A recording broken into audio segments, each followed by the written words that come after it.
Assalamualaikum warahmatullahi wabarakatuh. Perkenalkan, nama saya adalah Ervan Naryadi.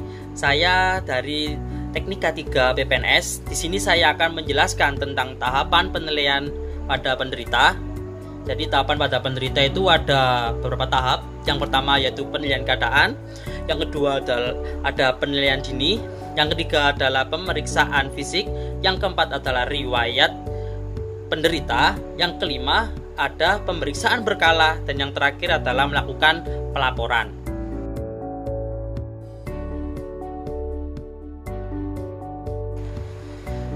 Untuk tahapan yang pertama yaitu ada tahapan penilaian keadaan. Jadi di dalam tahapan penilaian keadaan itu ada beberapa tahap. Yang pertama yaitu memastikan korban dan penolong itu kondisinya aman, sehingga dalam melakukannya pertolongan pertama itu bisa aman.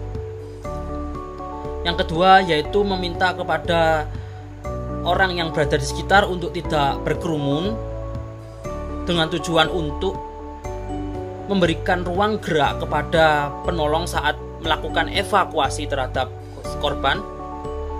Dan yang ketiga yaitu menelpon fasilitas kesehatan terdekat seperti puskesmas kantor, puskesmas wilayah, ataupun rumah sakit untuk memberikan tindakan lanjutan atau menceritakan kronologis bagaimana kejadian yang terjadi pada korban. Yang keempat yaitu memperkenalkan diri kepada korban maupun orang yang di sekitar, sehingga tidak terjadi hal ataupun dikira malpraktek atau apa, sehingga kita menanyakan bagaimana pelatihannya, bagaimana dan lain-lain.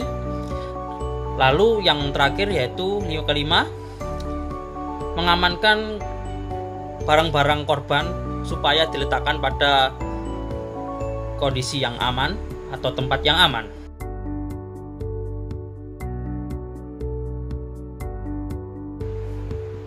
Yang kedua yaitu adalah tahapan dari penilaian dini. Jadi pada tahapan penilaian dini ini terbagi beberapa tahap. Untuk yang pertama yaitu menentukan atau memastikan kasus yang terjadi ini kasus medis atau kasus traumatis.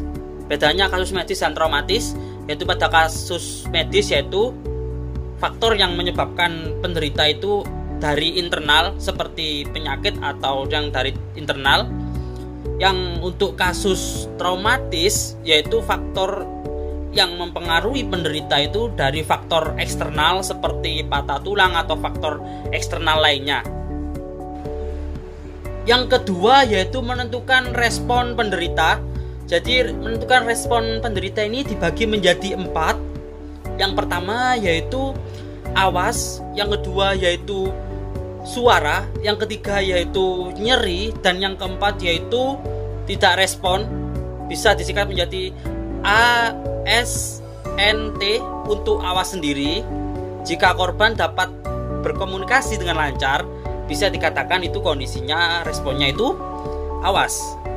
Untuk respon suara, jika korban tidak dapat berkomunikasi tetapi masih dapat melihat, membuka mata, itu bisa dikatakan kondisinya respon suara. Untuk yang ketiga yaitu nyeri, yaitu jika korban tidak dapat berkomunikasi, tidak dapat mengeluarkan suara, tetapi ketika kita memegang bagian yang sakit atau bagian yang dimana terjadinya cedera, terus lalu korban merasakan kesakitan, itu bisa dikatakan kondisinya respon nyeri. Dan untuk yang terakhir tidak respon, apabila korban tidak merasakan apapun yang ketika kita pegang, tidak dapat berkomunikasi, tidak dapat membuka mata, atau tidak, sehingga bisa dikatakan itu kondisi responnya tidak sadarkan diri atau tidak respon. Yang ketiga yaitu mengecek tanda-tanda vital pada penderita, dibagi menjadi 3, yaitu ada sirkulasi, yang kedua airways, dan yang ketiga adalah breathing. Untuk sirkulasi sendiri yaitu mengecek ada tidaknya nadi pada seseorang dengan cara mengecek pada nadi radial maupun pada nadi karotis. Jika pengecekan dilakukan secara nadi radial, yaitu dilakukan pada penderita yang masih sadar, biasanya di pergelangan tangan seperti ini. Jadi untuk yang nadi karotis yaitu dilakukan pada penderita yang tidak sadar, biasanya dilakukan di bawah telinga atau di bawah leher seperti ini. Apakah nadinya tersebut lemah atau kuat, seperti itu. Yang B yaitu airways, dilakukan untuk mengecek apakah ada sumbatan pada jalur airways di tenggorokan, apakah ada sumbatan. Dan yang C yaitu breathing, yaitu untuk mengecek apakah ada nafas atau tidak dengan cara melakukan metode LDR, saya sebut dengan lihat, dengar, dan rasakan.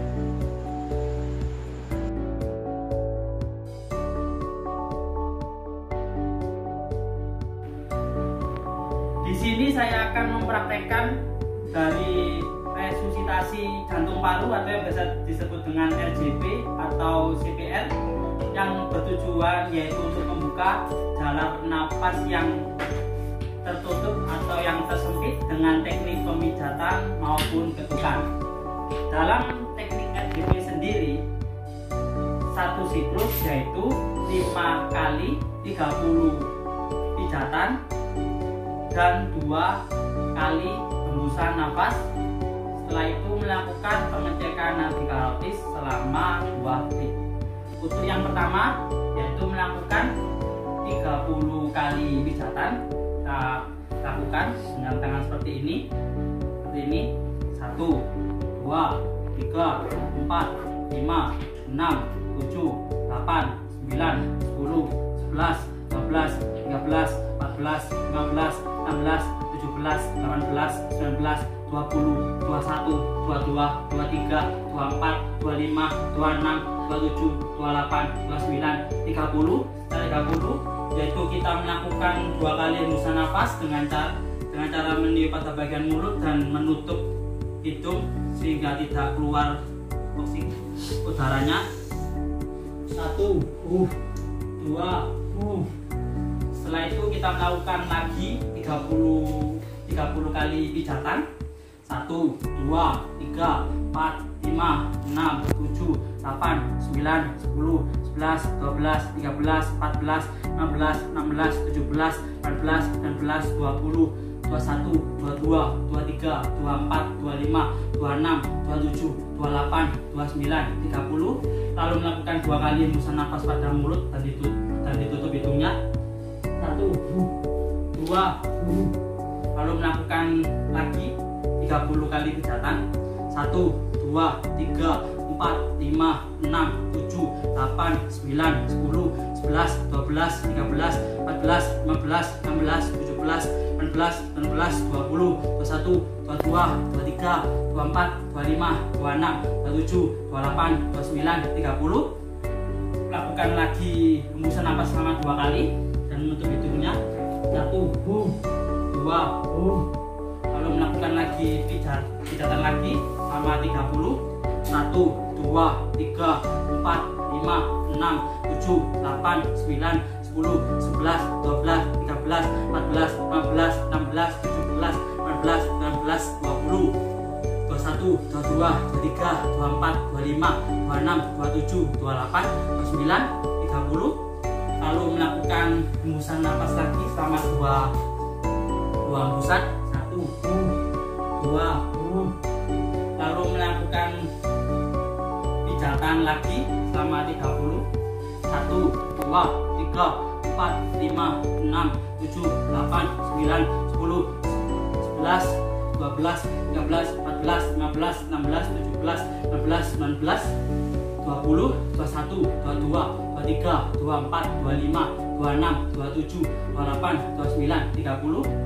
Melakukan 2 kali hembusan nafas dan menutup hidung. 1, 2. Dan yang terakhir 5 kali kita melakukan pijatan yang terakhir. 1, 2, 3, 4, 5, 6, 7, 8, 9, 10, 11, 12, 13, 14, 15, 16, 17, 18, 19, 20, 21, 22, 23, 24, 25, 26, 27, 28, 29, 30. Kita melakukan hembusan nafas selama 2 kali. 1, 2, 5, 1 siklus telah selesai. Lalu setelah itu kita mengecek nadi karotis yang berada di bawah leher penderita selama 2 detik, apakah ada nadinya atau tidak.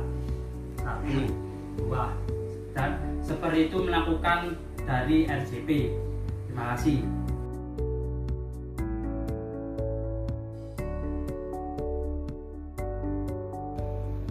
Di sini saya akan mempraktekkan dari teknik choking yang bertujuan untuk mengatasi penderita yang tersedak. Di sebelah saya adalah penderita yang tersedak.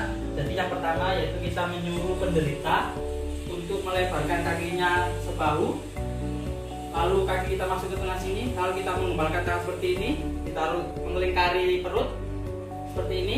Penderita disuruh membungkuk sedikit, lalu kita akan menarik sebanyak 5 kali, yaitu ke dalam lalu ke atas, lalu ke dalam lalu ke atas, lalu ke dalam lalu ke atas, lalu ke dalam lalu ke atas, dan lagi lalu ke dalam lalu ke atas. Jadi seperti itu melakukan tindakan choking, dan penderita disuruh untuk duduk dan disuruh untuk minum agar tidak tersedak kembali. Terima kasih. Yang keempat yaitu jika kita membawa perlengkapan medis, kita dapat mengukur untuk denyut nadi karotis maupun radial. Yang diukur adalah denyut nadi, tekanan darah, suhu tubuh normal, dan kulit normal. Seperti itu.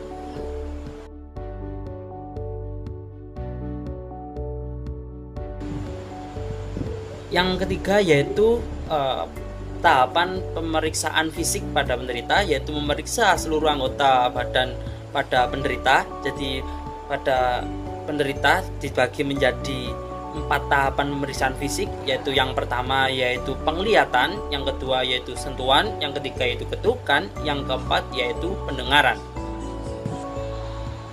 Tanda-tanda yang perlu ditemukan oleh penolong yaitu yang pertama yaitu perubahan bentuk, apakah si penderita pada anggotanya ada perubahan bentuk seperti tulang yang bergeser dan lain-lain. Lalu yang kedua yaitu adanya luka terbuka. Yang ketiga yaitu nyeri, apakah di bagian tertentu di penderita ada nyeri atau tidak. Dan yang terakhir yaitu bengkak, yaitu luka yang tertutup.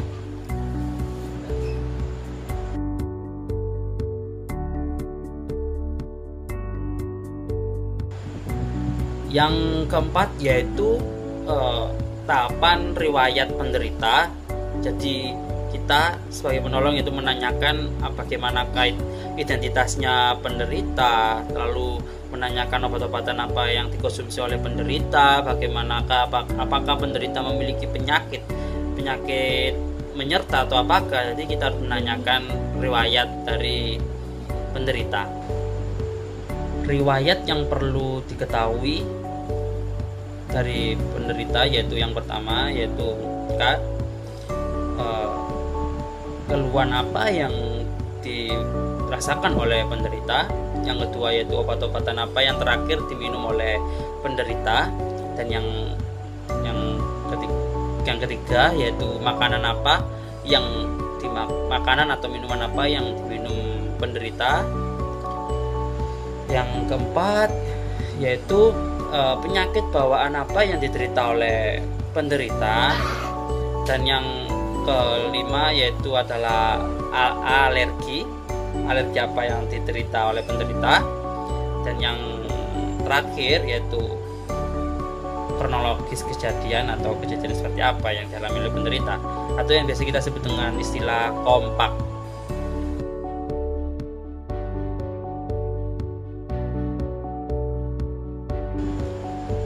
Yang kelima yaitu pemeriksaan berkala. Pemeriksaan berkala dilakukan selama 15-30 menit.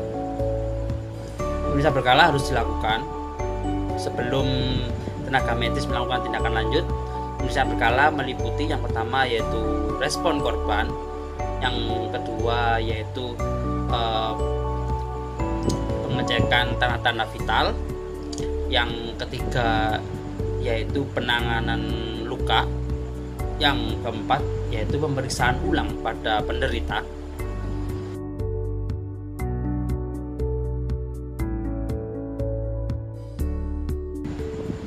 Dan tahapan yang terakhir yaitu pembuatan pelaporan yang berisikan tentang umur, riwayat penderita, berisikan tentang keluhan penderita seperti apa, respon penderita seperti apa, dan penanganannya seperti apa, sehingga pada penolong berikutnya bisa tahu bagaimana pelaporan yang terjadi pada penderita tersebut. Demikian dari presentasi saya tentang penilaian penderita. Mohon maaf jika ada tutur kata yang tidak enak. Terima kasih atas perhatiannya. Wassalamualaikum warahmatullahi wabarakatuh.